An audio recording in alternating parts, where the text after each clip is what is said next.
Welcome to the Strata. There's 2 of them following me. I know that for sure. Hand over the package and we'll let you go. You'll let me go? Oh, that's cute. The first bullet hits me in the chest, sends me staggering back a step. The Strata. In a dystopian city, an aging courier is forced to go into business with an underworld gang lord in order to pay for the treatment that keeps him alive. Check out The Strata anywhere you listen to podcasts. Mishki here, joining the GL world to pitch my new podcast, which now comes out twice a week, Wednesdays and Fridays. The show features an extraordinary array of exotic circus performers, forgotten Hollywood starlets, reclusive Fortune 500 CEOs, professional taxidermists. Wait a minute, that's a different promo. Where's the promo for GLers? Here it is, let's try this again. Mishki here, pitching my new podcast. We're out of time? Could I do it again? Josh Arnold, investment consultant, brings you Garage Logic podcast number 1666. Ooh. Whoa. Is that a double number? Is that a double number? Whoa. November 21st, 2025. 67 degrees, the record high on this day. That was back in 1990. And 11 below in 1880. 1880. I wrote the 8s in a way that I could actually read them. Call Josh Arnold at 952-925-5608 for a free 48-minute consultation. Hail the flashlight king. And now, from the mayor's office above the boathouse on the east shore of Spoon Lake, it's Garage Logic with Chris Reavers manning Technology Corner, Kenny Olson from the Krabby Coffee Shop, John Haidt in the newsroom, and of course, the rookie. Here is your flashlight king, fireworks commissioner, and the keeper of common sense, your mayor, Joe Soucheray. Yesterday, shortly after the show concluded, we became aware of a story released by I think it's called the City Journal. Yes, sir. And it's a story of the fraud in Minneapolis. Where is it? I had it right in front of me. Minnesota fraud. And we're going to have one of the authors on with us at 1 o'clock today. Ryan Thorpe. Yeah, Ryan Thorpe. It's there's not a great deal new in it, but what is fascinating is the speculation of Thorpe and Christopher Rufo, the authors of this, that a great deal of the money stolen from us has been used to fund AL-Shabaab terrorism organization. Oh. And we were going to discuss that with basically a confirmation of our worst fears. Yeah. We do know, and Ilhan Omar apparently said words to this effect following the defeat of Omar Fateh. She was very angry at some clans. CLANS, and that these many fraudsters have sent money back to family members who may in fact be in a clan, and that clan may in fact be connected to Al-Shabaab. So it's getting worse. But I think Joe Thompson alluded to that when he said, "You can't believe what you're going to find out." From what I've been diving into this all morning long. From what I understand, all clans are related to Al-Shabaab because Al-Shabaab controls the country. Nothing happens in that country without Al-Shabaab taking a cut. So it really doesn't matter which clan over there gets the money. Some of it's being cut off and given to Al-Shabaab. So how do they distinguish between if somebody wants to give money to Al-Shabaab or if somebody wants to buy Kenyan lakefront property or I don't know. We'll have to worry about that. Would you like to hear from Ilhan? Is this regarding what? So no. What is this about O'Hara? Because I'd like to go there too. Well, no, I could go there next, but this is about USAID. They cut off $2.3 billion of aid to Somalia. Yeah. I don't know if this was in the wake of what we discovered, but she was very angry, and this was in light of what we just found out yesterday. What's the date of this? They just took a whole bunch of money back to it. This is dated. The video is dated yesterday, Ken. So I don't know exactly when she got in front of this podium, but it's only 30 seconds long. It is really, really a sad day in America. We are witnessing a constitutional crisis. We talked about Trump wanting to be a dictator on day one, and here we are.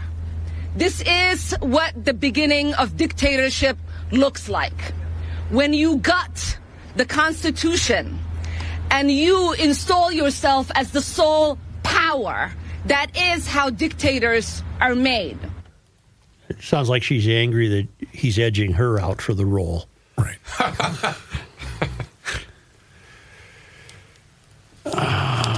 Was that just sleight of hand? Was that just pay attention to what the good hand is doing while the naughty one is lifting cash out of taxpayers' wallets? The amount of money produced by the American citizen that has been poorly used is absolutely mind-boggling. The amount of money I think Minnesotans right now, based on the level of fraud and Walz's incompetence to look the other way, I think Minnesotans. Sorry, I'm trying to turn on my phone. I think Minnesotans are entitled to not pay their taxes this year. I couldn't agree more. No, I'm serious. Charge. Why are we paying taxes? What if everyone got together and said, nope? This is ridiculous. Well, you know why, Joe, because the first thing they do is threaten to garnish your wages and then take your home. And they will do it. No, I understand, Kenny. I really don't think there'll be a statewide outpouring of people who agree with me to not pay their taxes. I think that'd be unrealistic. But this is outrage. How do we get that movement going? Linda Keller. Sorry, Linda.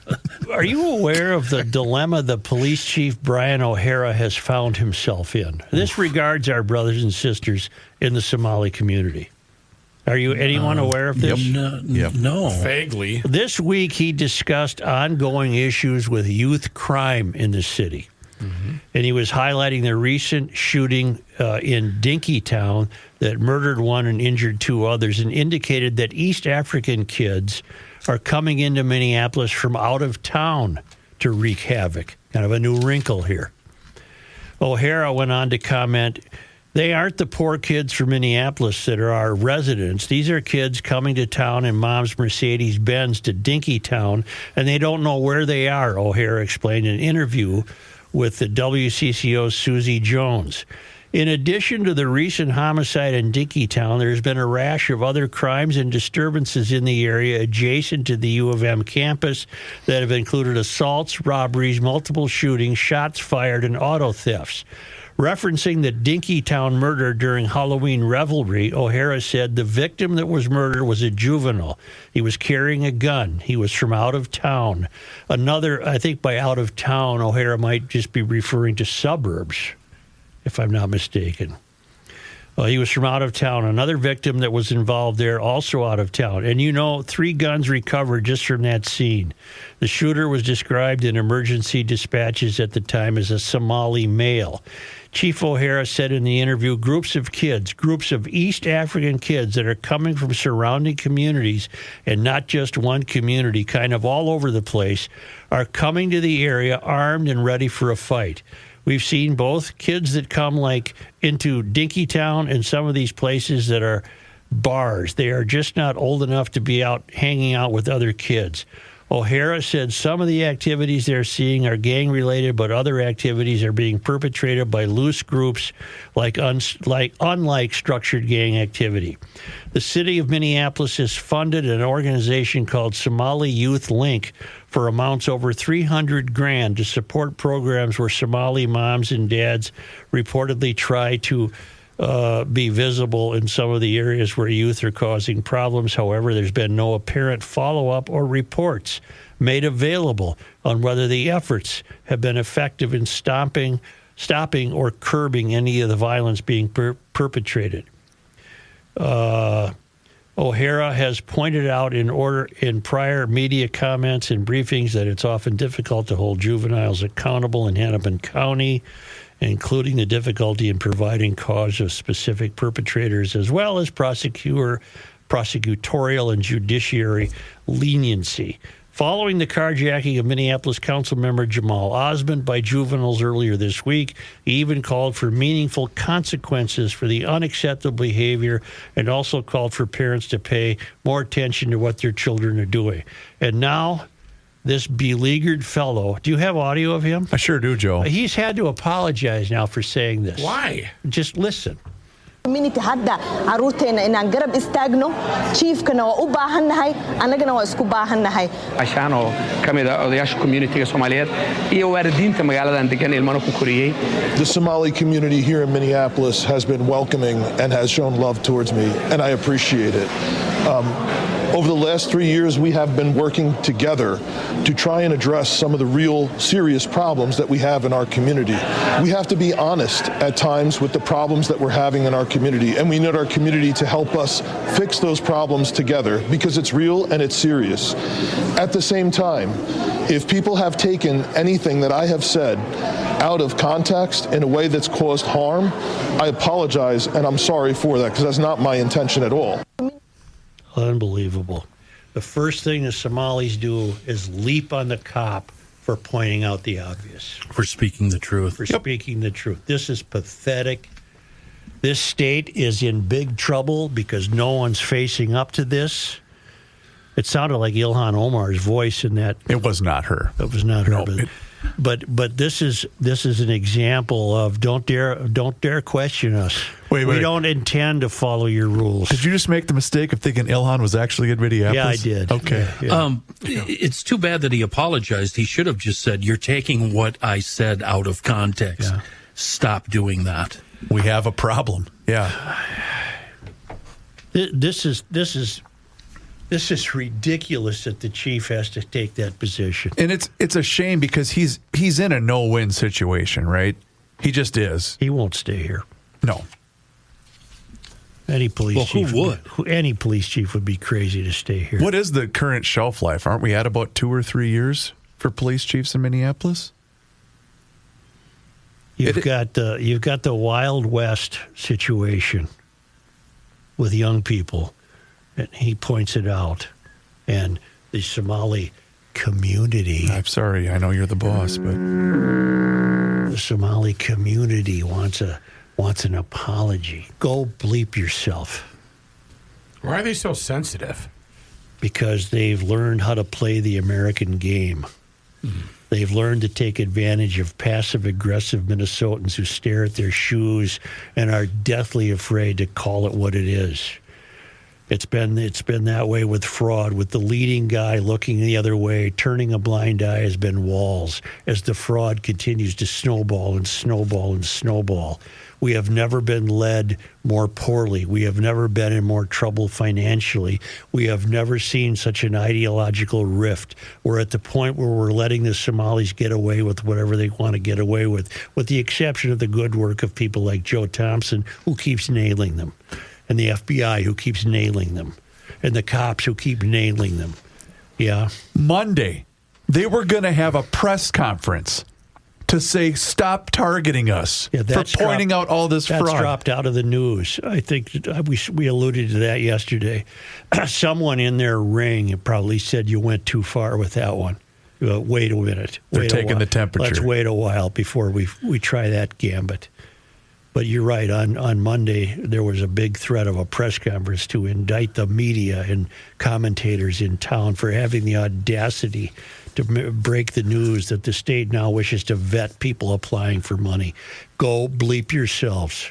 This is all going to backfire on you. I know you think you're being virtuous and you're being kind and you're desperate to prove. This has nothing to do with racism, by the way. Nothing.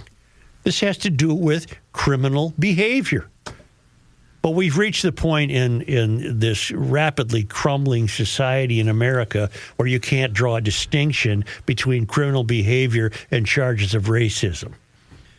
So we're in big, big trouble. And nowhere in the country is in bigger trouble than Minnesota. Could we revisit? We're number one. We are. Let's revisit. We only got to touch on it yesterday. The 77th defendant charged in feeding our future. Come on down. The 77th defendant.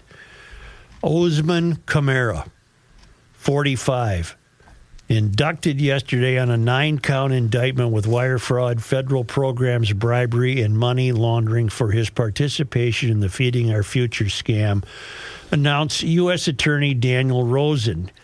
Kamara is the 77th defendant indicted in what has been identified as the largest COVID-19 fraud scheme in the country. Defendant Kamara was the owner of Kay's Dollar Grocery and Deli, a small storefront grocery store in North Minneapolis. In August of 2015, the USDA disqualified Kamara and his store, Kay's Grocery, from participation in the Supplemental Nutrition Assistance Program due to suspected fraud. In September 2020, Kamara enrolled Kay's Grocery, a small storefront, remember, in the federal child nutrition program under the sponsorship of Feeding Our Future. In 2020 and 2021, Kamara fraudulently claimed to be serving meals to 1,000 children a day, 7 days a week at that site, the small storefront. In reality, Kamara did no such thing. He defrauded the program and stole money meant to feed hungry children. He claimed to have served more than 300,000 meals to children, for which he claimed to be entitled to more than $1 million in federal child nutrition program reimbursement funds. Kamara did not use these funds to purchase food to feed children. Instead, he used the money to fund his lifestyle, pay his credit card bills, buy a building in North Minneapolis. Kamara wired more than $100,000 in fraud proceeds abroad. What we're going to explore today as the show develops is how much food fraud money stolen from us was sent overseas and ended up in the hands of a terrorist organization. Could it have been Kamara's $100,000 that went there? Kamara also paid approximately $87,000 in kickbacks to a Feeding Our Future employee. Well, how was Feeding Our Future supposed to get a taste of this if they didn't get their kickbacks? Right. Feeding Our Future is saying, yeah, you apply under our rubric, our auspices, but you got to pay us. You pay us back. No names mentioned there, though, right? You're right. Yeah. The case is the result of an investigation conducted by the FBI, the U.S. Postal Inspection Service, and the Internal Revenue Service Criminal Investigation. Assistant U.S. Attorneys Joseph H. Thompson, Henry M. Jacobs, and Daniel W. Barbier are prosecuting the case. Thank you. Okay, hold on. Keep that in your hand. I got it. I have a question, and I think you already answered it. The beginning of the piece you read, he allegedly fed how many? Thank you. I was going to ask 3,000 people a day, 7 days a week. And then he, in total, claimed 300,000 meals. Okay, that's the number I was looking for. So, and then I think you answered my question later on. My question was, how come somebody didn't take note of that number? That's what I've been wondering for 3 years. And then, as it turns out, as you mentioned earlier, he was paying kickbacks to somebody at that organization. So they did notice. And no. Let your mind go darker. Let your mind go darker. No, you go ahead. Well, maybe the kickbacks were going to people in the government agencies who were looking the other way. That's where I'm going with it, yeah. Oh, Joe, no. They wouldn't do anything like that. So we really need to get some names here. I'm glad you guys are on the team now. We need to clean house. Oh, my goodness, we need to clean house. I was talking to a guy yesterday. He said something interesting. When you have a big bank fraud in this country, it's 97% manufactured from within the bank. Inside, yep. Well, might this be 97% manufactured from inside the state capitol? Joe, from the very get-go, from 2017 on, yes. Even though this was put into effect in 2020, from the very beginning, 3 years before then. Absolutely. And they had the right dummy to be governor because they knew they could control him because he's too stupid. And now, or else he's the ringleader. I'm convinced more than ever this is the exact reason why he's running for re-election. Because if he doesn't, all of this will be exposed. Much like when Trump took office, we saw what happened on the national level, everything that was exposed. And I am so in on this conspiracy that I think everything he says that isn't fraud related is simply him trying to deflect attention away from this. Welcome to the team, like Ken. patting himself on the back for us being a trans refuge state. Yep. Anything he says is deflecting attention away from this. Kenny, how about this? I said this to you before the show. He just tweeted this out. Minnesotans are good neighbors. We want to see our vibrant nonprofits thrive. Find a good cause for Give to the Max Day, and let's keep up our ranking as one of the most generous states. I'm going to defer to Joe for a response to that. Go ahead, Joe. Well, we're generous, all right, but it's under duress. Well, we're generous to the Schoonover Foundation, Patrick Schoonover Foundation. No, there's a difference between the Schoonover Foundation and the government-funded nonprofits. An NGO, for sure. Schoonover isn't getting any government money. He's doing the Lord's work by trying to screen kids for heart problems. The government hasn't given Schoonover a nickel. Right. I don't think Mike would ask for a nickel from those people. No, of course knowing not. Mike the way we do. It's interesting to note that the U.S. Department of Agriculture disqualified this Camara fellow and his store from the SNAP program in August of 2015 because of suspected fraud. Well, did anything come of that? No.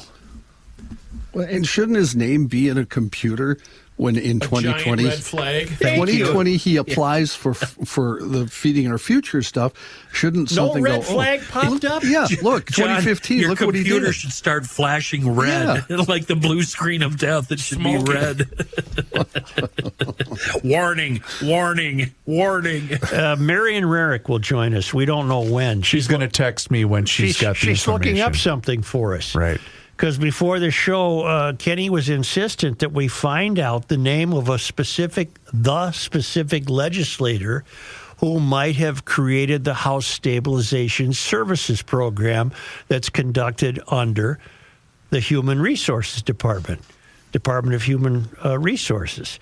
And Marion said to us prior to the show, just talking to her on the phone, she thinks that that's merely one in a long litany of federal programs offered to a state, and that Walz was among the first, if not the first, administration to accept that program. I'm sure it's just coincidental. It is. But she also promised, and she's doing that right now, she is going to check if there was a specific legislator who put the wheels in motion so that the legislative body could vote to agree to accept that program, then entrust the DHS to run it, which what we have seen has resulted in horrific fraud. Who's got the numbers from the money?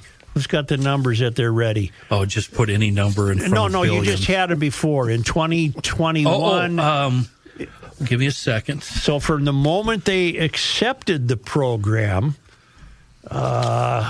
we'll get it for you. We got it right here. Kenny, you had the... Here it is. The program went live in 2020. Officials pegged the annual estimated price tag at $2.6. Quickly, it spiraled out of control. In 2021, it was $21 million in claims. Just a minute. So what's the percentage increase in 1 year? From 2.6 to 21 million. What is that? That's 1,000%. I'm not the math guy. It's 1,000%. All right, then keep going, Kenny. And then in the following years, annual costs shot up to 42 million, then 74 million, then 104 million. The first 6 months of this year, payouts totaled 61. That's just in the first half year. Virtually all of it is fraudulent. Yes, there are some people getting help, but not many. Gabe and I found a name. I'm not confident enough to start beating up on this guy yet, though. So I think I'm not going to give this guy's name. We got to hear from Marion about By beat this. up, Kenny said getting us sued. Yeah, that's what I mean. Yeah, that's exactly what I mean, Chris. We've always been on to something, and I'll chide myself. I'm the one who resisted the tinfoil hat. I'm the one who resisted saying, I really doubt that government officials are putting money in their pocket. By that I meant state government officials. I am now willing to believe that there's somebody in the state capitol who's benefiting from this. It's too bad it's such a boring topic, because it'd be a perfect movie. It's not, and you'd walk out of at all. Joe, and you'd walk out of the theater going, "Nah, no way, that couldn't have happened." You need a love interest. You need somebody killed. You know, the whole storyline. Marion the librarian. She has to ward off the intentions of an evildoer. Yeah. I'll tell you what. What you got over there? Oh, I'm looking. Don't worry about it. What do we got here? We got that. Yeah. I'll get you to you. I'm going to tell you about your garage. Sure. You don't want a bad, malfunctioning garage door in the dead of winter. Get a hold of Precision Garage Doors. If you need a new door, they have models for every budget. A designer comes out, you hash that out, you walk around, you go, this would be cool. And right now, GLers, if you buy a new single door, that's $100 off and $200 off a new double door. If you like your current door, but you're a little uneasy because she's been making some cranky noises, book a Precision Garage Door Noisy Tune-Up Special. Noisy Door Tune-Up Special for $149, usually a $290 value. Let them tell you if there's problems on the way, or if you're all right, just get it checked out so you're not stranded there in the middle of winter, and then 5 days go by and nobody's heard from you, and your mail's piling up, and pretty soon people have to come over and shovel a path to see if you're in there, and they're banging on the door. You don't want that to happen. Book online at precisiondoormn.com or call 612-263-6985 to schedule your free on-site new door estimate, or book a noisy door tune-up special with Precision Garage Door.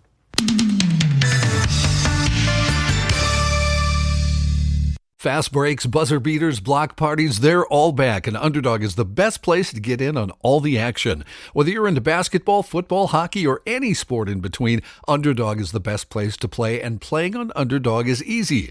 Just pick whether your favorite player will go higher or lower on stats like points, rebounds, and many more. Get your picks right, you could win up to 5,000 times your money. Austin Reeves, I've been picking him a lot this year. He's been good at everything. Points, assists, you name it. So I'll be looking at Austin Reeves to go higher in points and assists. Download the app today and use promo code GARAGE to score $100 in bonus entries when you play your first $5. That's promo code GARAGE. Underdog. Make picks, win money. Must be 18 plus. 19 plus in Alabama and Nebraska. 19 plus in Colorado for some games. 21 plus in Arizona, Massachusetts, and Virginia, and present in a state where Underdog Fantasy operates. Terms apply. See assets.underdogfantasy.com/web/play and get terms _DFS_.html for details. Offer not valid in Maryland, Michigan, New Jersey, Ohio, and Pennsylvania. Concerned with your play? Call 1-800-GAMBLER or visit ncpgambling.org. In New York, call the 24/7 Hope line at 1-8778-HOPE-NY or text HOPE-NY 467-369.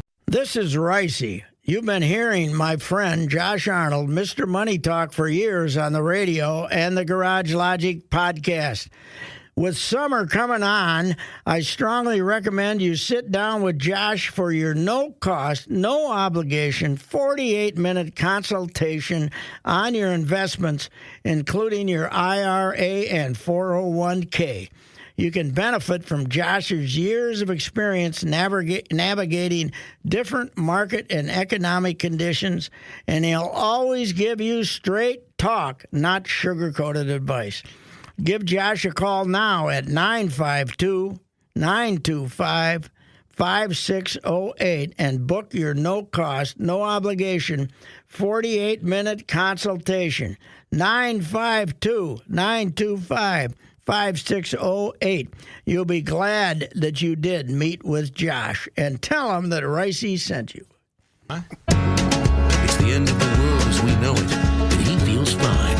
Joe Soucheray. Well, you can't say anything in front of Such these days. I've been kicking myself all week for bringing up something called soft side door window zippers. If you know, you know, okay? If you don't, forget about it. Joe, stop being a reporter. Just because you don't know doesn't mean I have... Just keep your mic off. He's trying to figure it out. All you have to know, Such, and I think you already know this, Joe, is that it's another thing that Seafoam Deep Creep works. It helps zippers glide with ease. Use it on the hinges of your vehicle, your side-by-side, your tractor cab, a combine, even your MG, your go-kart, whatever it is. That's why you buy multiple cans of Deep Creep and keep them everywhere so you don't have to go traipsing around your ranch to find a can. Keep them in the house, the garage, one where you store seasonable cylinders, everywhere. The real planners, they actually keep a can of Deep Creep in their vehicle. You're a true GLer if you do that. That's called being prepared. It's an amazing product. It does amazing work, and it's more effective than any other product you'll find on those shelves. Smells better, too. Deep Creep, an amazing product in a world of rust and corrosion and stuck zippers. Before we continue with fraud, I should set the record straight. Good morning, Joe. This is Dan in Buckley, Washington. And I'm sure I'm the GLer Kenny referred to, who has the view of Mount Rainier out my back door. Yeah. I mentioned the other day that Mount any day now. Mount Rainier is trembling, and any day now the volcano was going to go off. And he writes, imagine my surprise when I had to learn from a podcast out of Minnesota that my life and property was in imminent danger from a looming eruption. Of course, I went straight to the Google. Fear not, Honorable Mayor. Mother is not rumbling in Washington. This was evidently a malfunctioning seismic sensor. It's one of their oldest on the mountain and was apparently malfunctioning, just sending static due to interference from snow and ice. Reporting isn't what it used to be, so someone at the Daily Mail decided this was cause for alarm and sent it out over the wire without calling to ask anybody who might actually know anything about it. I also love that Kenny jumped straight into the traffic reporter mode and checked what the roads were like around the mountain. Yeah, I did. Please tell him not to worry. Please tell him not to worry. The roads are all closed around the mountain for winter, not because of any rumbling. All's well here in Washington, except for the politics. Love the show, Dan Schultz in Buckley. Joe, we can blame one person for this. Me? No. John Haidt. Yeah. What? This is what he happens. wasn't here. Yeah, this is what happens when you're not here, John. The Yeah. show just goes right down the toilet. Nobody checks on you guys. No. Oh, we get away with a lot. We all just sat here and lapped it up. I'd like to return for a moment to the idea that Usman Kamara, who's a fraudster with a little tiny storefront, John raised a good point. In 2015, the guy was... apparently, it was so obvious that he didn't qualify to be a SNAP store that they didn't allow him to be one because of suspected fraud. And yet, a couple of years later, he was in on the food fraud. So the state's left hands don't know what the right hands are doing, or they do. And they just don't care. And it was just his turn to get a pile of dough because somebody was going to get a $86,000 kickback. Nice. Let me take a breath. I am pleased to, as I told you, Marion's going to join us. And she's coming up right now with something I want to say.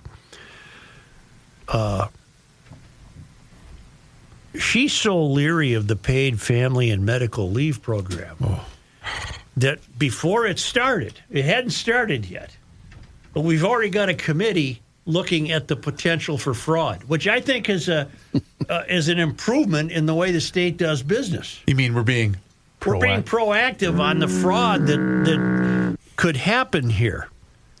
The Minnesota Paid Family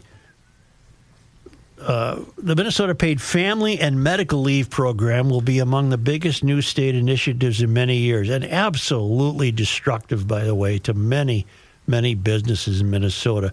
And I've always wanted to say this because I've never made it clear.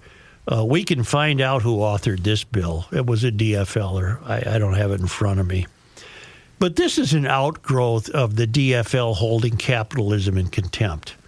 This is just an outgrowth of an ideology that says we think work is what determines whether you're paid only 55% of your wage or 90% of your wage. I don't understand that. Don't look at me. If I would urge a gubernatorial candidate to promise the citizens of Minnesota that the first thing he or she would do is eliminate this program, get rid of it. This was a mistake. They were flush with cash from stealing the $18 billion surplus. This is just another boondoggle they created. It's going to make life miserable for employers. It's an affront to the idea of personal responsibility, discipline, and having an actual work ethic.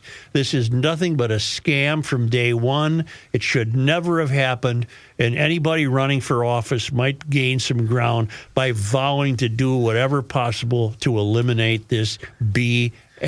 We can't even speculate on how many businesses this is going to hurt and or kill, and how many businesses will be actually prevented from even starting due to this. If you want to start a business, you've got to be the only employee, excuse me. Either that or have your spouse or one of your children work with you.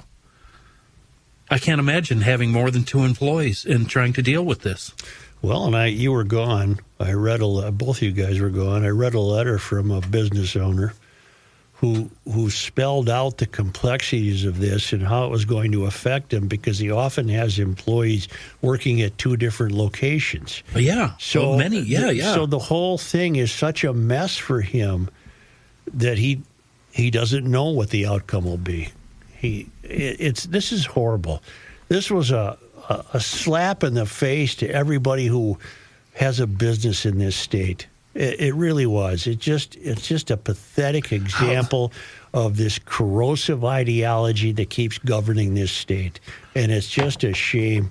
This used to be one hell of a state. It is just falling apart. As an employee, how in good conscience could you take advantage of this and do this? You know what I'm saying? You're talking to honest people. Right, yeah. Locks are for honest people, as the old saying goes. Yeah. We're not going to take advantage of it. We know many people who won't take advantage of it. But unfortunately, there are many people who will take advantage of it. One thing I'd like to know is, I assume the state is included. If you're a state employee, I assume I'm sure. They're included. Sure. More than does the state, though, deal with, just like their retirement and their 401k, do they deal with a different set of rules?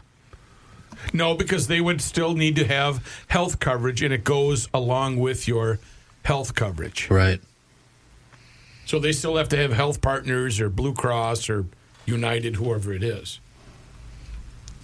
So Bill Smith says, my mother is seriously ill. Yep. And Bill Smith says, I need my 20 weeks. I think you might only be able to do 12 for caring for a family member. Okay, I need my 12 weeks. Okay. And I want to get paid while I'm caring for my mom, and off he goes. Well, it's at that point, it's solely in the hands of his employer to literally either call him every day or drive to his house to see if he's caring for his mother. Well, Great story. He needs to apply. Who do we got? He needs to apply with the state. The state has to approve it first. Can we be joined by Marion? Marion Rarick. Hi, Marion.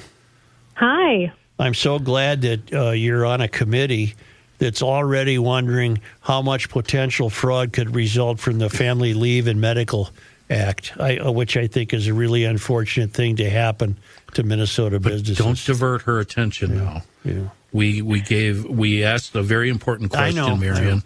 And did you find out anything?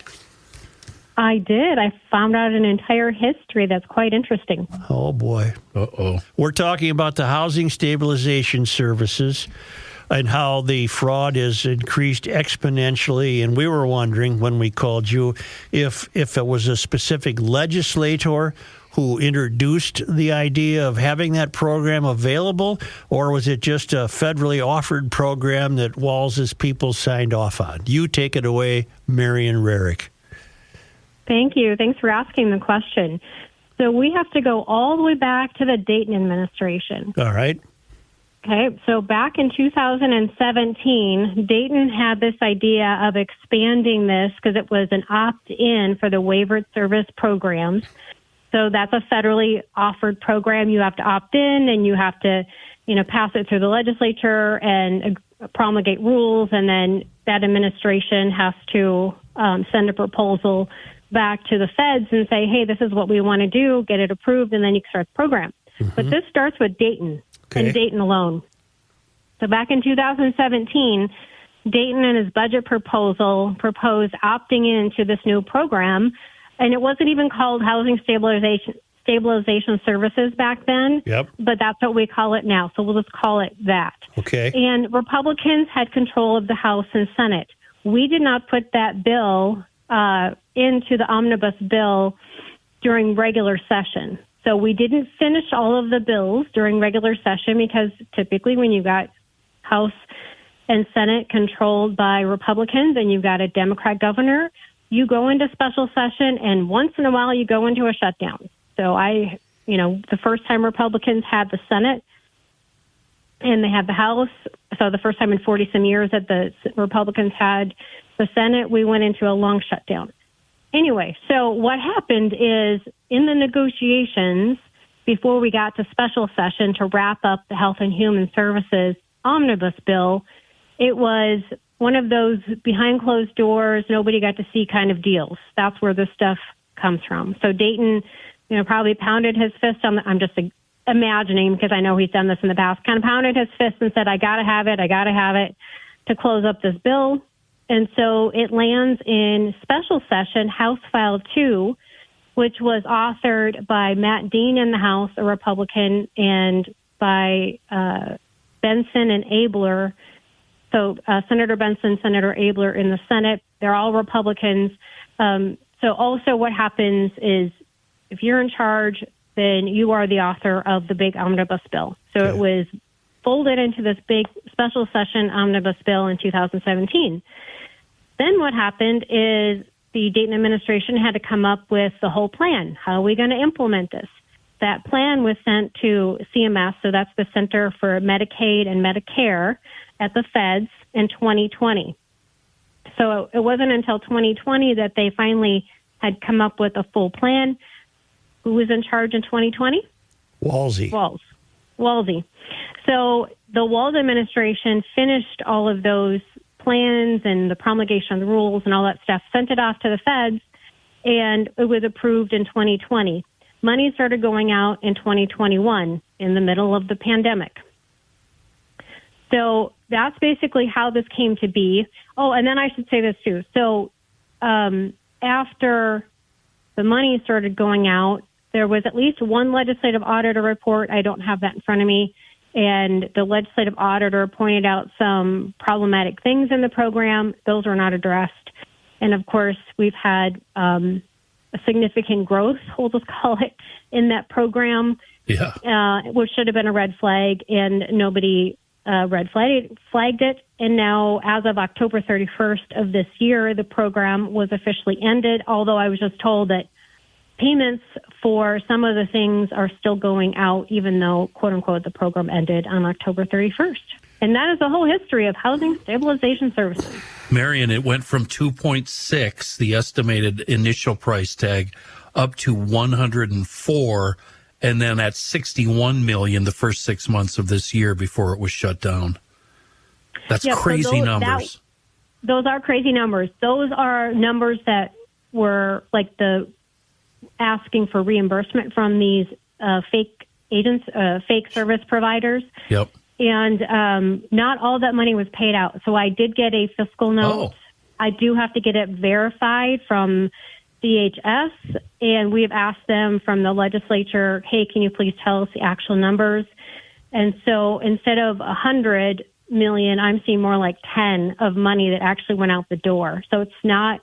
Now, I got to get that verified, but the initial numbers I have from my nonpartisan fiscal analysts are saying that in the last year where the public was seeing 100 million, I think that was in receipts in the sense of like, here's my bill, pay my bill.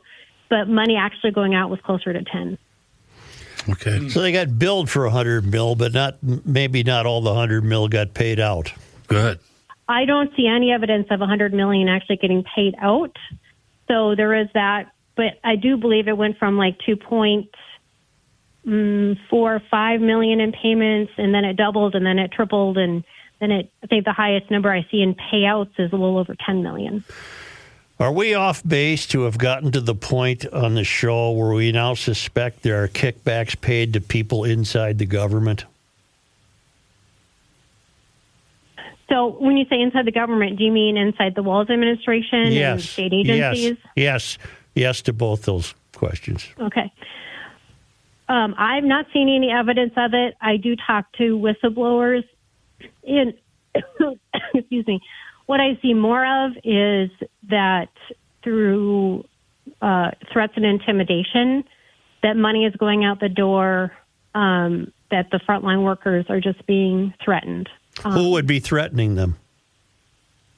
From the things I'm seeing and talks with in the conversations I'm having, it would be Walls, Flanagan, used to be Chris Schmitter, which was the chief of staff for Walls, and then the commissioners and deputy commissioners.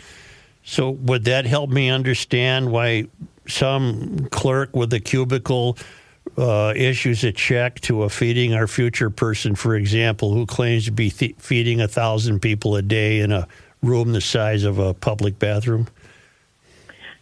So, right, and that was happening when Walls and his administration were telling frontline workers, you don't go out and do site visits because COVID's scary and going to kill you.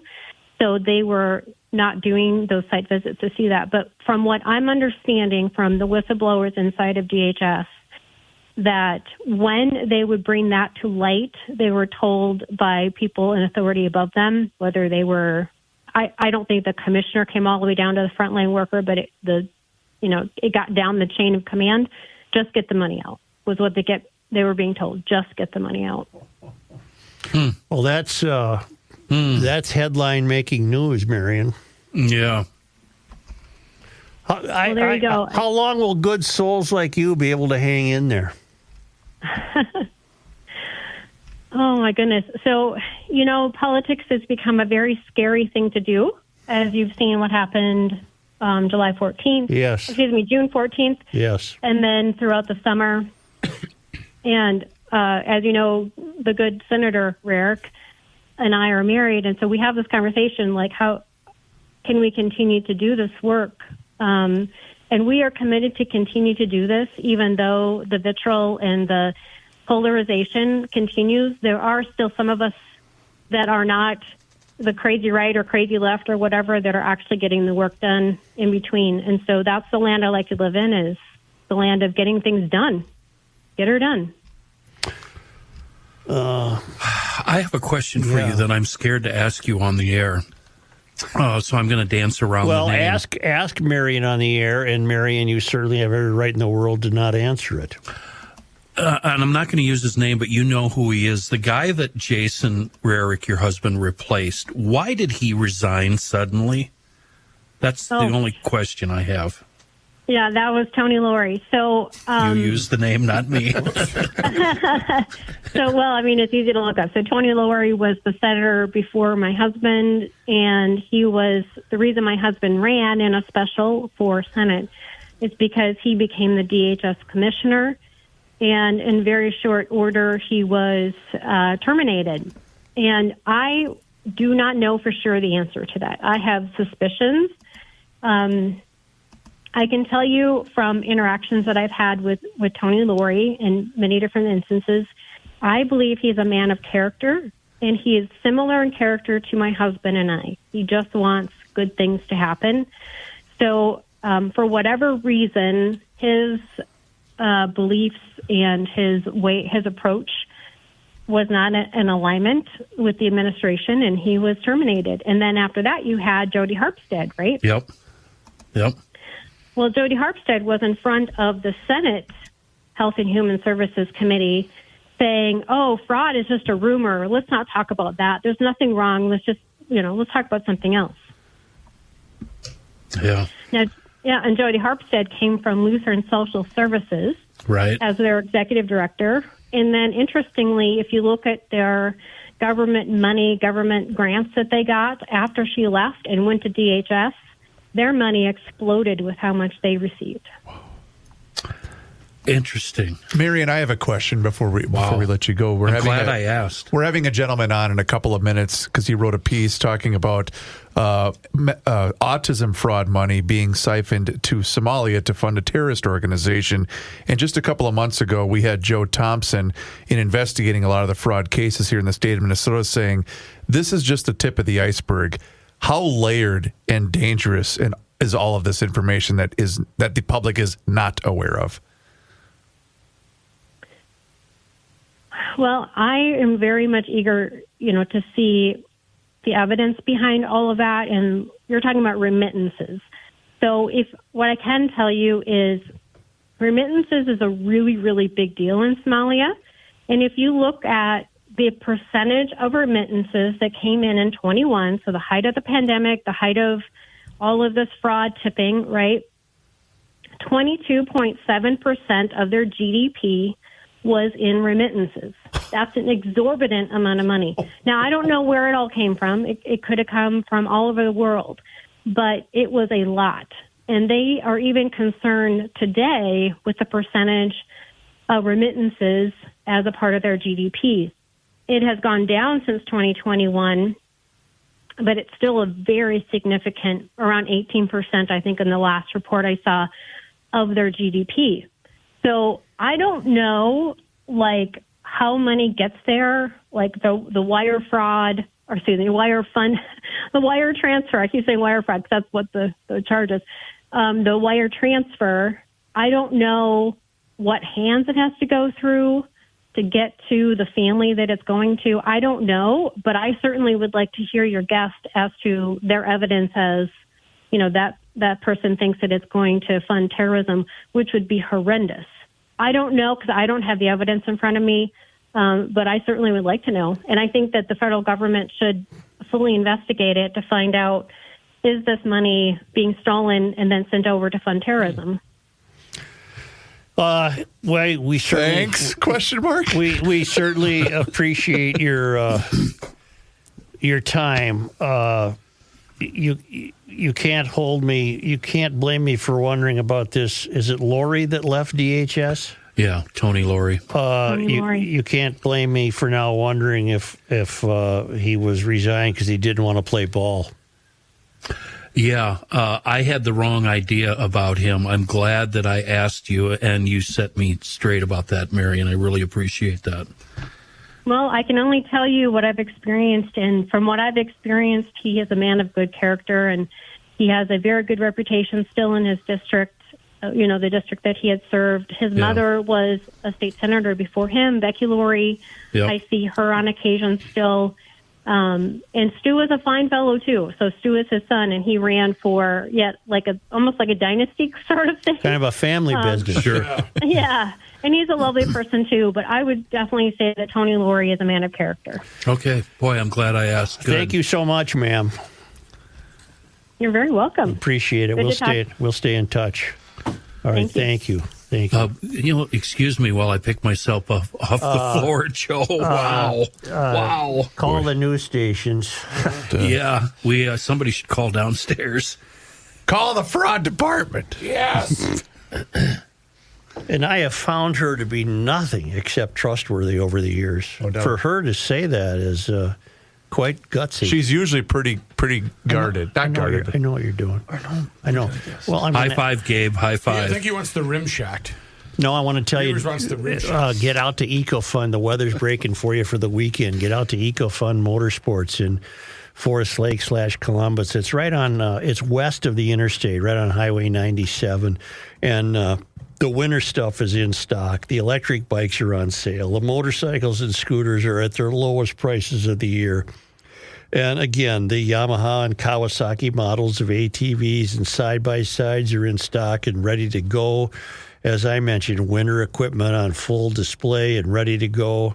Electric bikes on sale at $9.99. Fall riding is here, and soon enough, it's winter riding with your ATV or side-by-side. It's EcoFun Motorsports, Forest Lake / Columbus, Highway 97, immediately west of the interstate, and down in Burnsville on the Service Road of Life near County Road 42, and a wonderful, wonderfully tempting website, ecofunmotorsports.com. Football season is going hot and heavy, and Underdog is the best place to get into the game and get in on all the action. Best part of Underdog? How easy it is to play. Just pick whether your favorite players will go higher or lower on stats like rushing yards, receptions, touchdowns, and lots more. Get your picks right, and you could win up to 5,000 times your cash.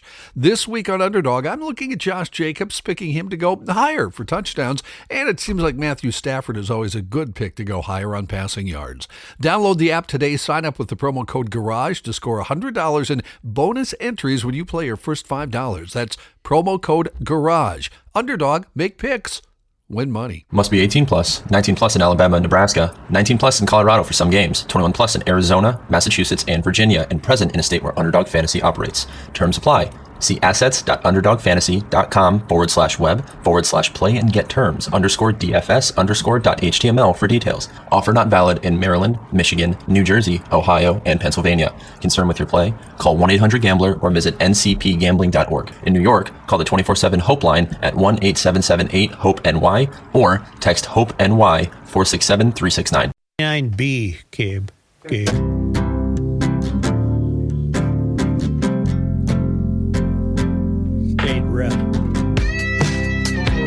Awaken 180 Weight Loss and Awaken180weightloss.com. 3.5, almost 4 weeks on the program. Just checked in with Emma today. I am down 17 pounds because of Awaken 180 Weight Loss. It's been an amazing transition, and it will work for you. You know what? It's a busy schedule for anybody. It doesn't matter. If you're on the go all the time, it's you eat to lose weight, and you check in with your coach. It's one-on-one coaching, and it's fantastic. You can find out more information at Awaken180weightloss.com. If there's no complicated tracking, there's no calorie counting, there's none of that stuff. You just download the app and boom, you're ready to go.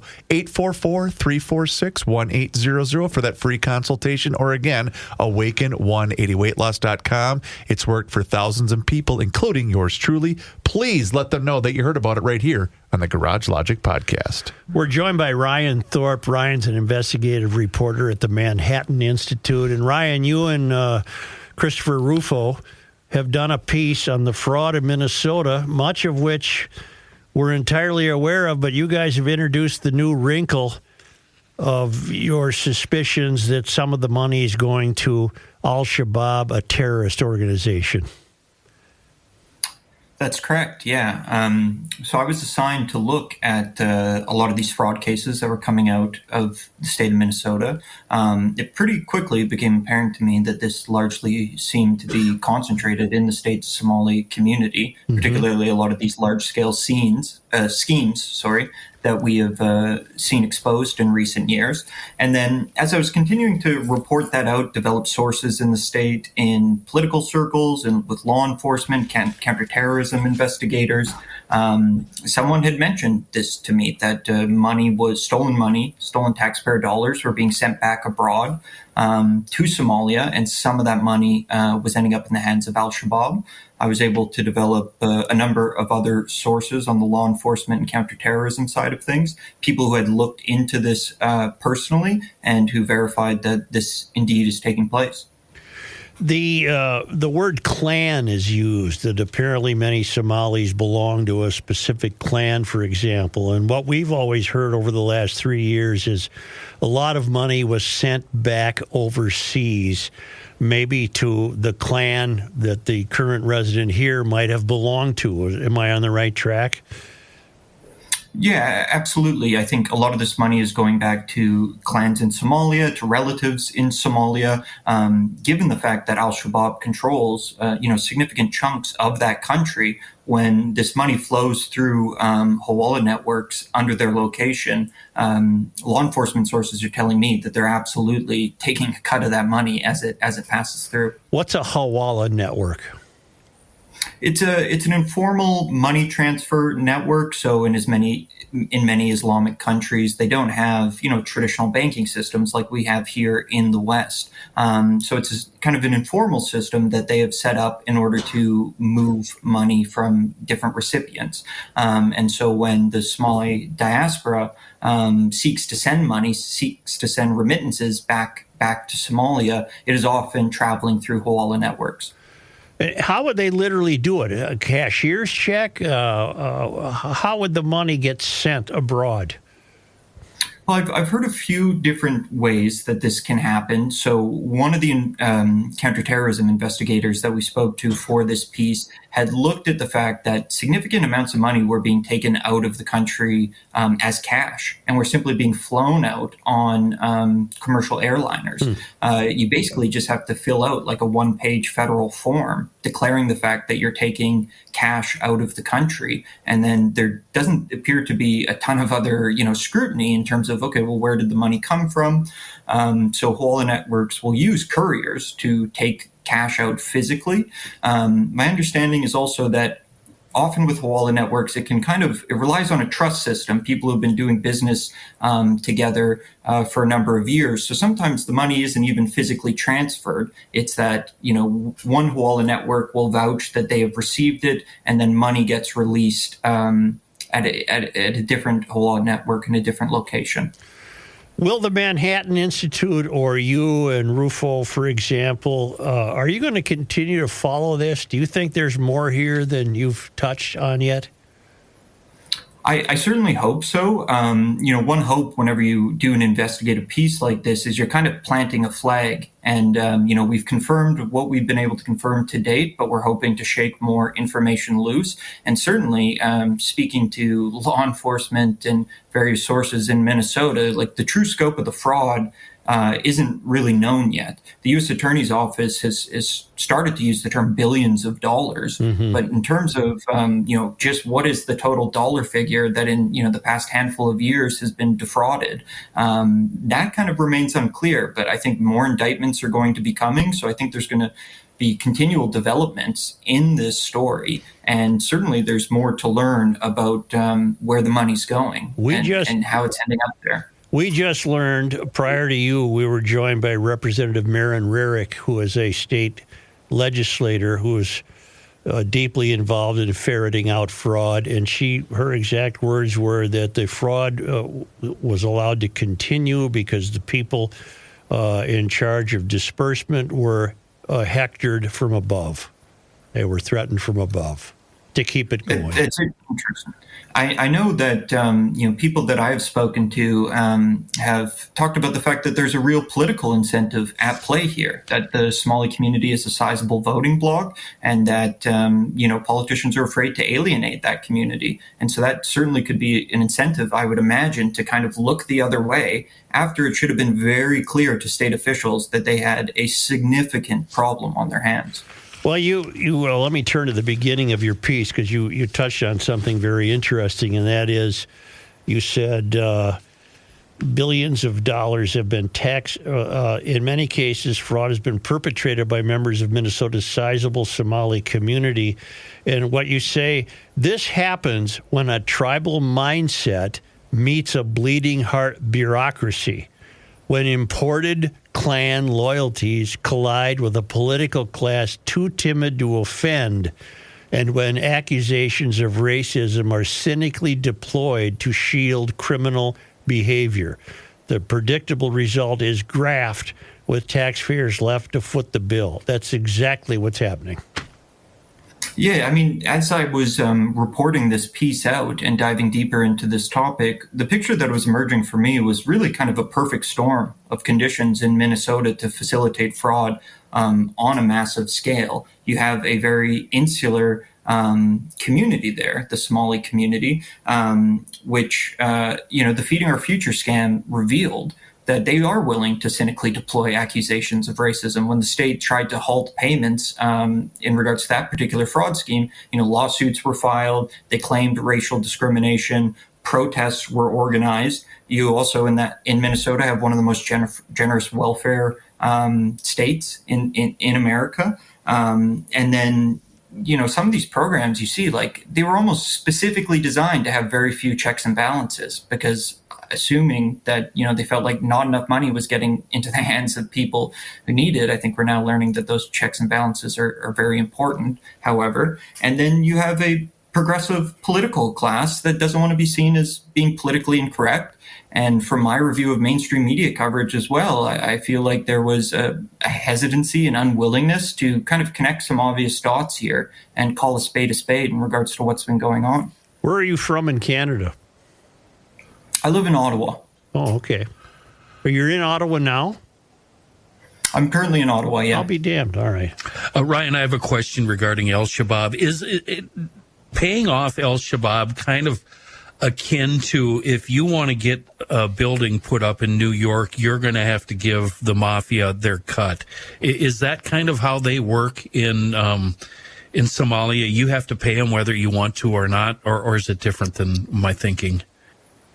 No, that's how it was explained to me from counterterrorism sources. So one individual I spoke to worked on the JTTF in Minneapolis for a very long time. Yeah. And I was trying to get a sense from him, like, look, are the perpetrators of these fraud rings, are they specifically defrauding government programs in order to raise money for Al-Shabaab?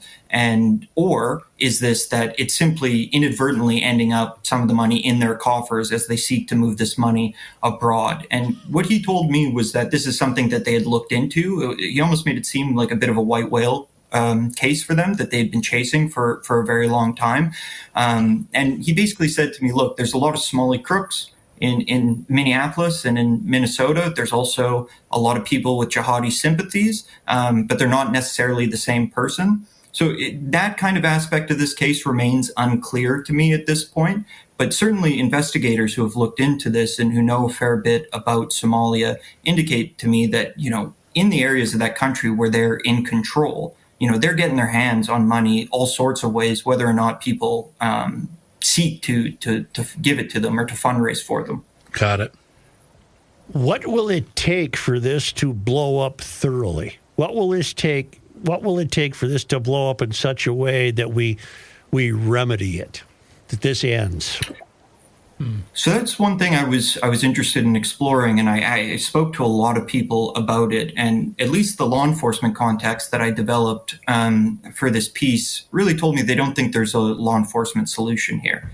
They're kind of playing whack-a-mole a little bit, where they uncover one fraud ring, there's prosecutions, but it's such a vast network at this point that's not really enough to solve this problem. Certainly, there is a role for law enforcement to play. It's good that we're seeing more indictments coming down and some of these fraud rings being wrapped up. But there has to be more done on the policy side of things. I mean, there has to be a real, let's go back to the drawing board in terms of how we're administering these programs.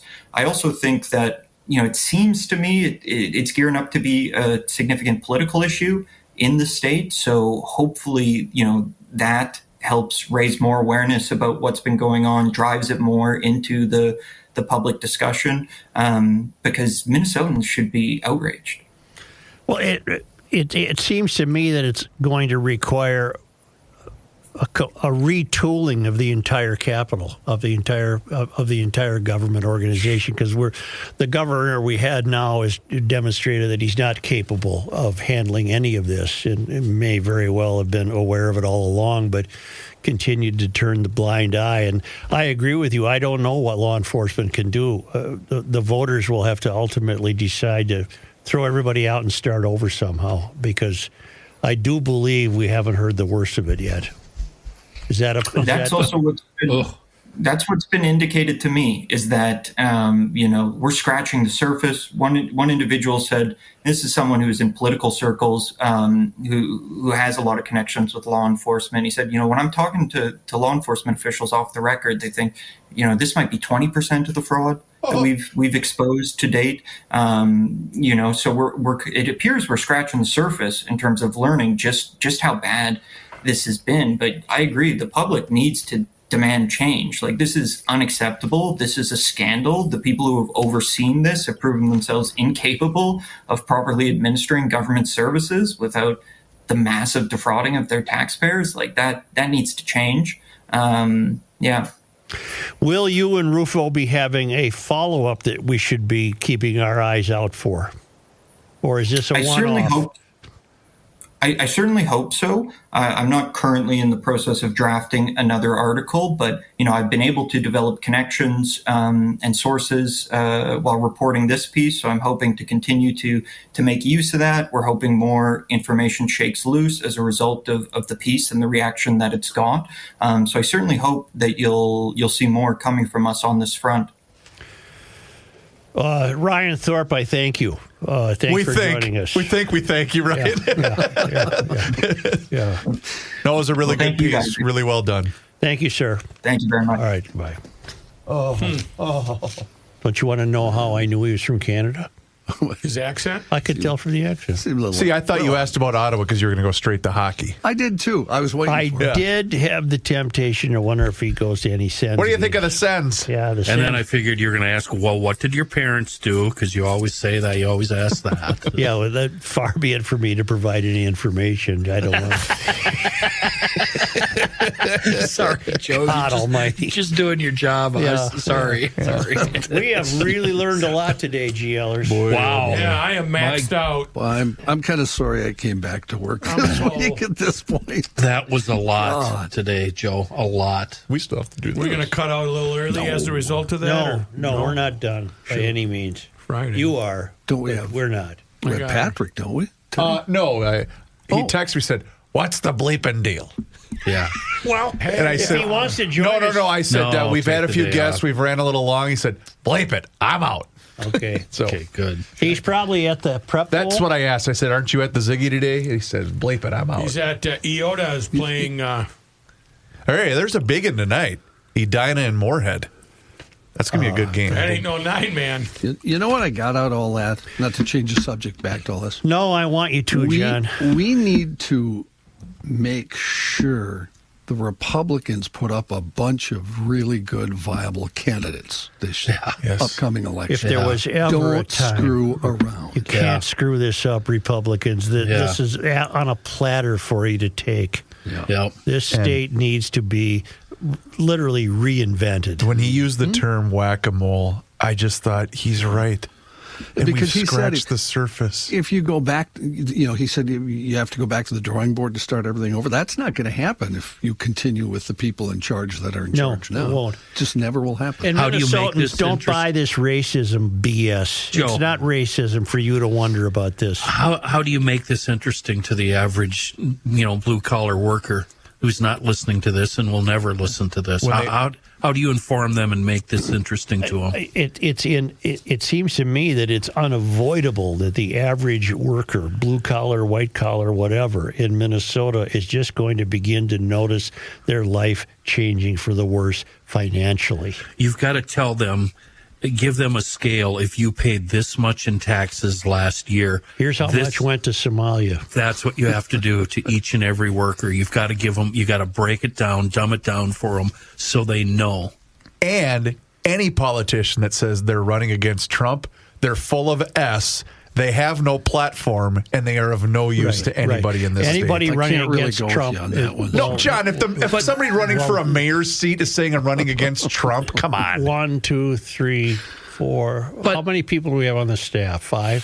4 of us believe, John, that it's a telltale sign of uselessness if you're running for a local office and you say you're running against Trump. I don't want to defend John. It's so easy to do that, though, because of what Trump says and does. And look how successful it was in the election a month ago, or not a month ago, 3 weeks ago. Look, here's what people are hearing today.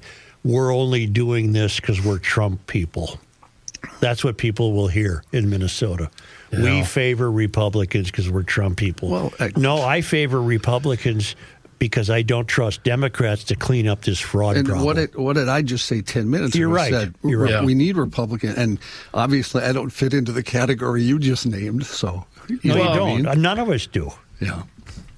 We need help. We need good people to clean this up. Yeah. We must do something about this. Abraham Lincoln has to lay down the axe and walk to the Capitol. Hell, I'd even accept an honest Democrat, just somebody. God help us. Somebody. All right, thanks, everybody. Have a good weekend. Well, I have another dark thought to introduce. Oh, good. Well, let's take a break first. Okay, let's talk about, speaking of money, whatever you got left, open up an account with North American Banking Company because they've been investing in your success since 1998. And way back then, they made a promise to deliver a better banking experience for their customers where you know your banker and they know you. And you know what? That rings true each and every single day and any time that you walk into any one of their 6 Twin Cities locations, whether it's Roseville, 50th in France, Woodbury, Hastings, Shoreview, and Maple Grove. Online and mobile banking are important for everyone these days. And you might think that a community bank would have versions of these that were last updated back in like 2010. But no, not North American Banking Company. They have the same online and mobile banking tools as all of those other big national banks. And they're so easy and also very convenient to use. But see it for yourself. Check them out online today. It's nabankco.com to learn more. It's banking done differently. North American Banking Company, member FDIC, is an equal housing lender.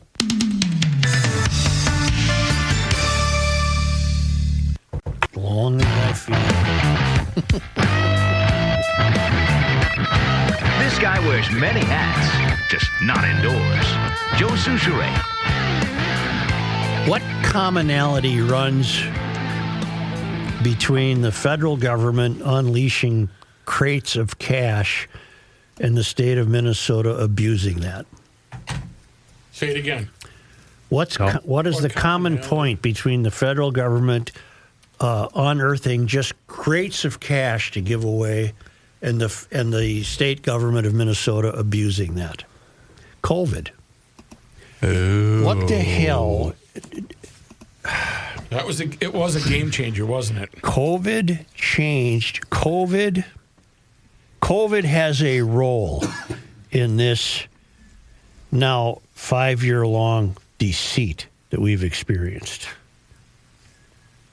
Do you mean lack of accountability? COVID gave us to... No, it was almost like a masking agent. I know what you're saying. That was pun intended, by the way. Yeah. That it was, as we mentioned, shiny hand, look over here, while this hand is doing something completely different. I mean, on the one hand, we're all frightened to death to go outside. While on the other hand, the money's being stolen as fast as it can be stolen.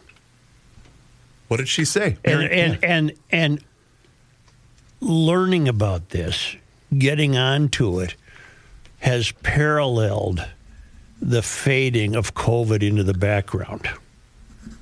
Now that COVID's in the background, I do think we'll be sold on some other disaster, by the way, some other cold coming our way that we'll have to be worried about. But as COVID fades into the background, these problems have been brought to the forefront, which we should be thankful for. The attorneys, the Justice Department, the FBI, but...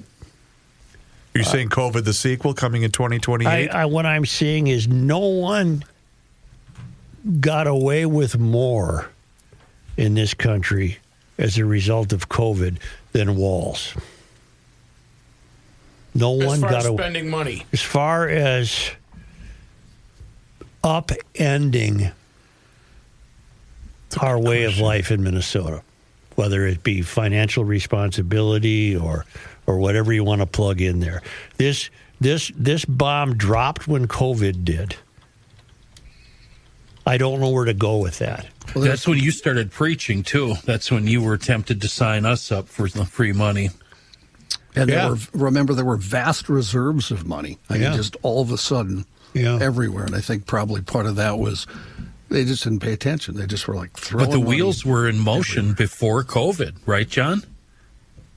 Yeah, that's right. The program was, Well, but the allotment of money wasn't. You're talking about Mark Dayton's involvement? Yep. Okay, let's put that in perspective. I do not suspect Dayton, by any stretch of the imagination, intending to have that be a vehicle for fraud. He did not have ill intentions. No. I agree. I do not think at all he did. And in fact, nothing even happened with that program. He initiated a response to the federal invitation. Yes, we'd like that. Mm-hmm. he was gone by the time it got here. Yep. It was Walls who's overseen it. How about this Tony Laurie thing? Huh? Well, it clearly sounded to me, reading between the lines, that what we learned today is that Tony Laurie left DHS. Well, did he resign or get fired?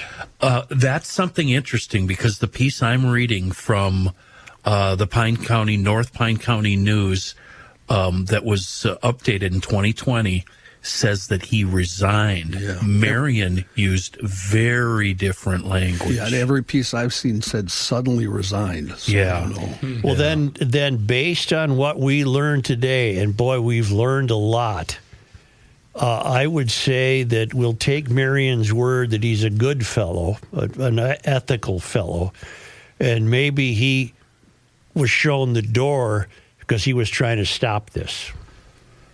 Yep. As your words were, he wasn't willing to play ball. Yeah. If you're in the newsroom downstairs at HBI, give Tony Laurie a call. Why don't we give Tony Laurie a call? Because it's late on We Friday. need a don't have media anywhere to outlet go. Joe, we need an outlet that reaches more people than us. We have to admit that. The number one downloaded podcast in Minnesota? We can be credited with breaking it, but we need help with this one. We're not going to get it from the Star Tribune. I don't know if we're going to get it from your newspaper, but Channel 5 could break this.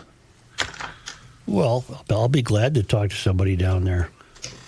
Do you want me to do it on the air or off the air? I already have been in the last 30 minutes. Well, then Kenny's already done it. At the same time, Laurie resigned, so did his chief of staff and 2 other members who worked under him. So maybe they were all told, here's how it's going to happen. If you don't like that, see ya. That's kind of what I got from Do you get a listening parting gift or do you get anything? What enticed him to keep his mouth shut? Yeah, that's the other thing. Well, she used the word threat. Right? Am I wrong? Didn't she use that word? It might have been, to defend her, I think that might have been speculation on her part. Okay. Let's not put words in her mouth. So what have we learned? Let's have a recap. We're in bigger trouble than we thought. Let's have a recap. That I need to go sit in the woods right now. We learned what some of you suspected from day one, and I now am fully on board. We learned the very real probability, not prospect, the very real probability that this fraud involves people working for the state of Minnesota. That kickbacks were paid. Possibly kickbacks were paid not only to Feeding Our Future, which was the overall command center for distributing the fraud sites, but maybe kickbacks were paid to the people who kept the money flowing. We learned that a Department of Human Services director, Tony Laurie, suddenly resigned, is I guess the official interpretation, and that a couple of staffers followed him out the door. Could it be that they were trying to put a stop to this? Certainly sounds like it. We've already known that Heather Mueller at the Department of Education was conveniently allowed to move on and leave the government when this bleep all hit the fan. Yeah. Never to be heard from again. No, she's got some other velvet glove gig where she's getting money from the state for some sort of education programs to introduce to prisons, if I'm not mistaken. So she landed on her feet.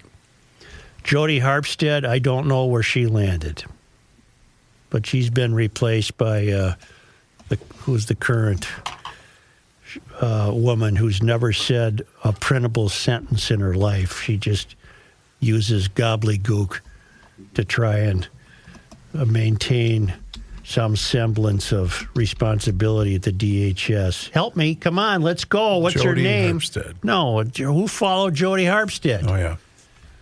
Shireen? Looking for God a replacement. almighty. Well, Shireen, for crying out loud, Shireen Gandhi. Yeah, Shireen Gandhi. Yeah. Who speaks for the agency but has never said anything meaningful. Not one word. Walls thanked her for her 5 years of service to the state of Minnesota in January of 2025. At about which time she was coming over to DHS. Yeah. Yeah. Maybe he knew she'd be the right one to fill the position. If you know what I'm saying. We learned that housing stabilization services spending increased exponentially, and that we also learned that there may have been $100 million of bills, but that maybe, fortunately for us, that $100 million was not paid out. Yeah. Maybe only $10 million of it was paid out. Only. Yeah. We learned that the Manhattan Institute, which I think is what's a good way to call it, a conservative think tank? I said that I think that they're almost like the Alpha News on a national scale. Yeah. They did a piece in which they are alleging that they believe that through something called halawas, which is some sort of clan manipulation to transfer money, that some of the food fraud money sent back to East Africa is very likely ending up with terrorists, because the terrorists run the country and they get their taste. You know, if Farmer Brown's walking down the road and suddenly he's got $100,000 in his pocket, the terrorists are going to say, "Where's our taste?" And he's got to peel some cash off for him. Well, as Kenny mentioned, it's just like the mob. Because they have no government. No. We're here to protect you. Yeah, they have from no other government. people. They just have this chaos, which unfortunately many of them are brought to this country. Rather than take advantage of the fact that they've escaped all that, they reintroduce it. Which led, I played that clip of Ilhan, which is why she was so furious about that U.S. aid being cut off. And you've got a police chief, a harried police chief in Minneapolis, who has been forced to apologize to the Somali community for telling the truth about who's committing juvenile crimes. Yeah. You've got the trial balloon from last Monday, when a group of so-called Somali activists were intending to hold a press conference to complain that their funding had been stopped. And they suddenly went dark on that. We haven't heard from them. We're being targeted. We need a whole new cast of political characters in this state, or this state is going to continue to be absolutely ruined. And don't buy this absolute BS that this is all done out of the kindness of our hearts and virtue. No, it isn't. It's virtue signaling, and it's a bunch of BS. Passive-aggressive Minnesotans staring at their shoes think Walt does a good job. Are you kidding me? Why don't you all wake up? Tell your friends and neighbors to wake up. We're being robbed daily. It has nothing to do with racism. We're being robbed by professional criminals who happen to be Somali. Tip of the iceberg. Scratching the surface. What else did we learn today? We learned that Yarmos is open till 10. Yeah. Not for me. I know. It's hard not to be depressed. Boy, if you can get through this, you can get through anything without Yarmos. This is amazing. It's just amazing. Why don't you come back with the scramble? You know what? Because you still have to do this day in history. I know. Yeah. Screw it. We're playing it right now. Okay. Run it. Let's get out of here. Tony, what do you got? Finally. Thank God today is Friday. TGTI Friday.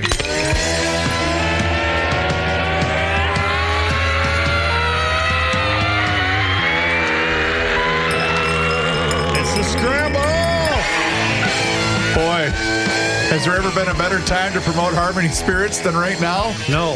Yeah, to heck with Yarmos. We'll actually go into Yarmos and ask for the Harmony brand by name. But you know what? Now is the time to make a road trip. It's supposed to be a 50-degree weekend towards the end of November. Head down to the tasting room. Say hi to Larry and Damon. Those are those two handsome devils on the screen right there. And the entire Harmony Spirits crew. Hey, you know what? It's holiday season. You're going to be hosting a lot of events coming up. Go get some of those pre-mixed, handcrafted cocktails in the bottle that they sell. It's a wonderful gift if you're going to somebody's house or if you're having guests. Buy some of that stuff. It's a conversation piece. And they're also wonderful drinks, by the way. But you know what you can do? Go into your local liquor store, ask for the Harmony brand by name. That's how we're going to continue to spread all of the great news about Harmony Spirits. And also check out their Facebook page. Probably not a lot of events as we come up on Thanksgiving, but it's worth checking out anyway. But it doesn't matter who's in the mood. Vodka, gin, rum, whiskey, brown, it doesn't matter. You know, it doesn't matter. I got to tell you, I know I keep teasing this. I have to try that caramel apple rum. I really do.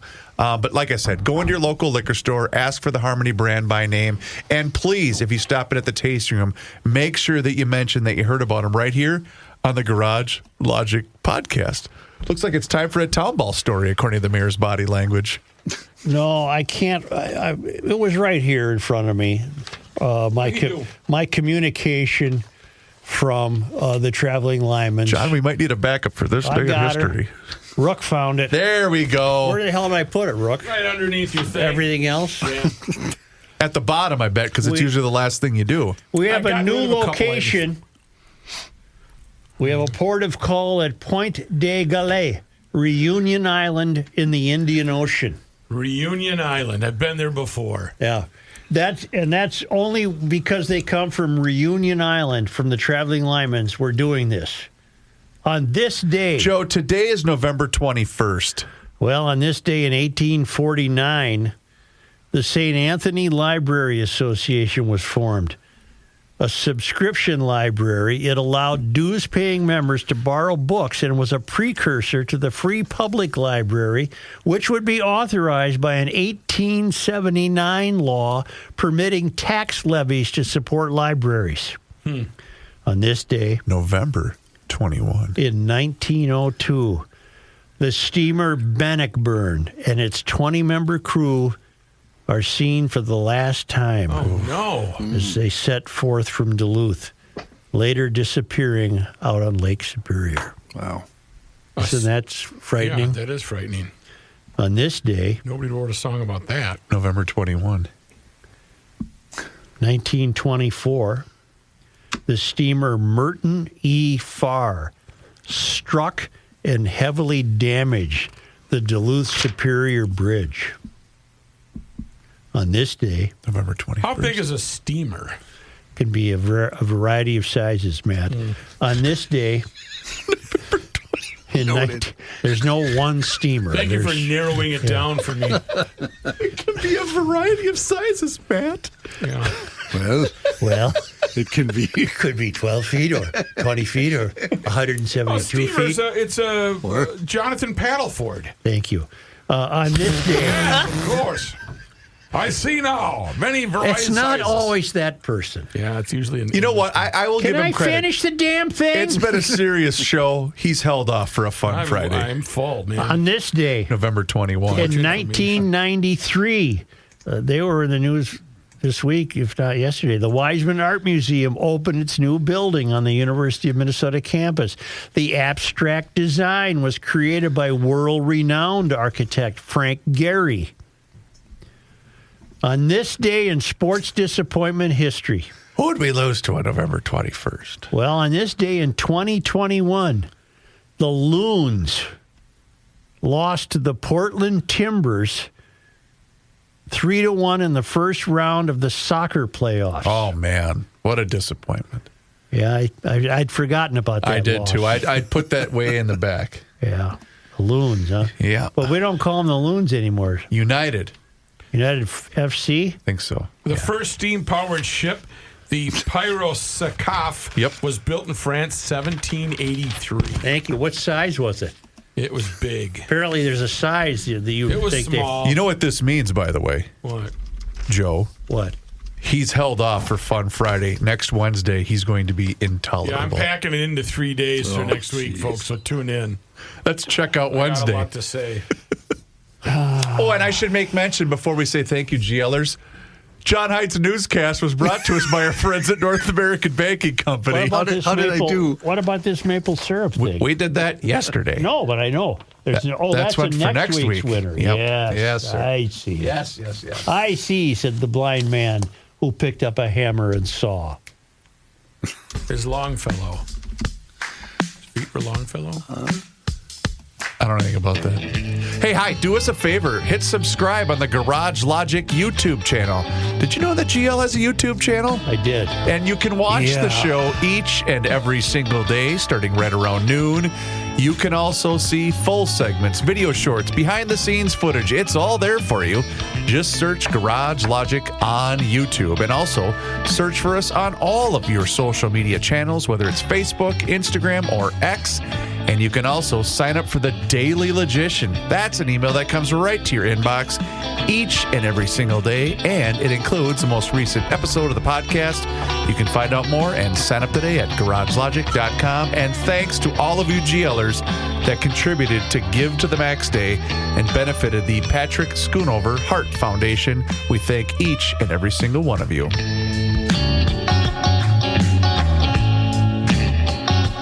Hey, Garage Logicians. Stick around for a preview of American Experiment's latest podcast with Grace Keating and Katherine Johnson.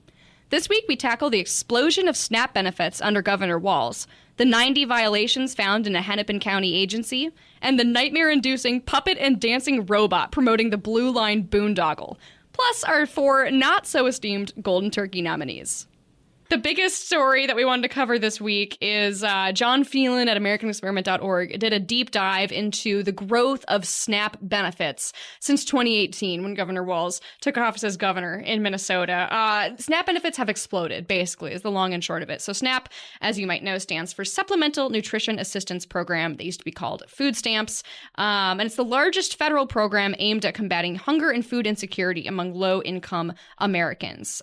So this program is administered by the Department of Agriculture, and they issue an annual SNAP activity reports, which is what John Phelan is looking at here. Now, the most recent is from 2023, so all of these numbers are actually a couple years old by now. In 2018, SNAP issuance, which is the amount the federal government is sending to states to finance the program, totaled $660 million in Minnesota. This is 2018. By 2023, that had increased in real terms to $1.5 billion. This real terms increase of SNAP issuance in Minnesota is of 128%. It's the biggest of all of the states, okay? Make more work for Isaac, maybe. Throw that chart up on the screen if you're watching. It shows all of the states. Some states even have fewer people on SNAP. A lot of them have, I would say a wide variety of growth, but Minnesota has by far the most growth in our SNAP program. Yeah, and what's interesting is Governor Walz has made it clear in statements that he's given, interviews he's been a part of, saying that he sees this as a good thing. He sees this as, Minnesota is helping out more and more needy people who need our assistance, which, yes, that's true. If there are people who are in need, giving aid, good thing. But it seems like he's overlooking the fact that more and more people under his administration are in that position financially to not be able to buy groceries without federal assistance. That's not a good thing. That's not something we should be celebrating. Yes, exactly. No, not at all. And it's also, I just think it's indicative of him, in his idea that the more people on government, the better, when in reality, it's not good for people to be on these things long term. And in the context of everything we know going on in Minnesota with the explosion of fraud under Tim Walz, I don't have a ton of faith that the massive growth of this program is fully legitimate. That was a quick preview of the content you'll find on the American Experiment podcast. Come check out the rest of our conversation at americanexperiment.org/podcast or by searching American Experiment Podcast on YouTube or any major podcasting platform. New episodes drop every Tuesday afternoon. See you soon.